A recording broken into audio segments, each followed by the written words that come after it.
I talk with a lot of high income earners, and they're like, I was talking with one yesterday, and we were at my son's basketball game, and he was just like thinking about buying foreclosures for rental properties, just paying cash. And so, but a lot of them, they don't quite understand because it's difficult having a full-time job, even you're making a lot of money, and then having to go out there and compete in a low inventory market for single family. And then you want to take foreclosures, which is even tighter of an inventory standpoint. And then you got to know the mechanics of going through the whole process. A lot of those folks, my advice is like, you can do that. Like, there's nothing wrong with it, and there's a lot of benefits to it. Have you considered just being a passive investor? Because all of those headaches that come across, like most of that stuff can be diverted to a high quality, trusting, experienced operator. And then you can come in and provide the liquidity, and you're passive. Like you sit back and enjoy all the nice benefits of investing, and not the headaches of, we had a fire, or one of the units flooded, or man, the police came by yesterday because someone had loud music, and like, you don't have to deal with any of that stuff. Or with the single family, hey, it's Friday at 6 o'clock on July 3rd, and my AC unit went out. I need you to fix it now. It's like, from experience, Chris. No, that happened last year, and I very politely told him, like, we're going to take care of it. It will be Monday. And he was a rake. And I was telling him, like, look, it's a friggin' holiday weekend. It'll be Monday. And he fought, and he got it fixed on Monday. But man, I'm willing to take Chris. That. No, I agree with your point. And Cody and I talk about this quite often, that a lot of people want the benefits of real estate, but they can't necessarily do the work, especially if you're a high income earner, and that's the beauty of what we're doing, especially with commercial real estate. Not that you can't be a hard money lender or private equity investor for single family. Those are great avenues too, if you're looking for more short-term type transactions. But, and what we're doing is we're partnering with those people that want the benefits of real estate. They want the cash flow. They want the equity. They want the appreciation.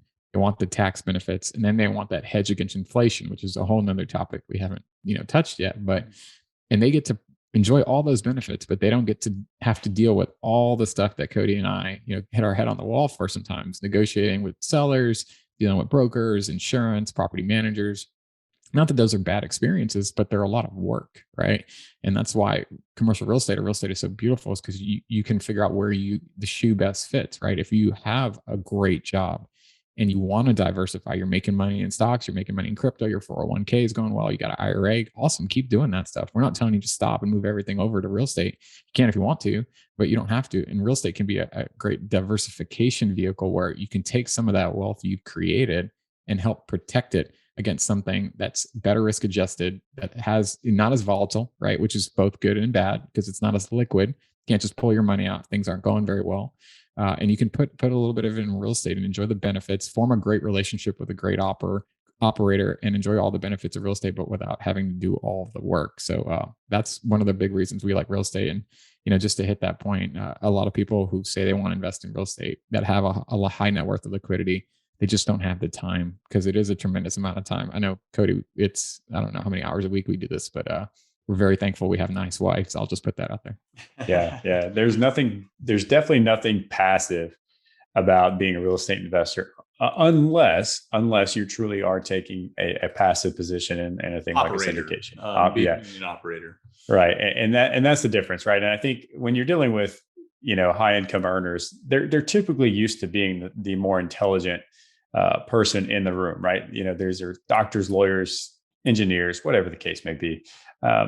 They're usually the smartest person around, and they typically are accustomed to that. And so, but what they don't realize is when you go buy that single family home or that property, you're active. You're not passive by any means, unless you're just going to be a complete slumlord, which I would argue most people don't want to be. So that's the benefit of having a podcast medium or thought leadership medium like we have now, is to be able to share this knowledge and experience and open people's worlds to this idea of syndication, which will truly fit their lifestyle and their investing thesis.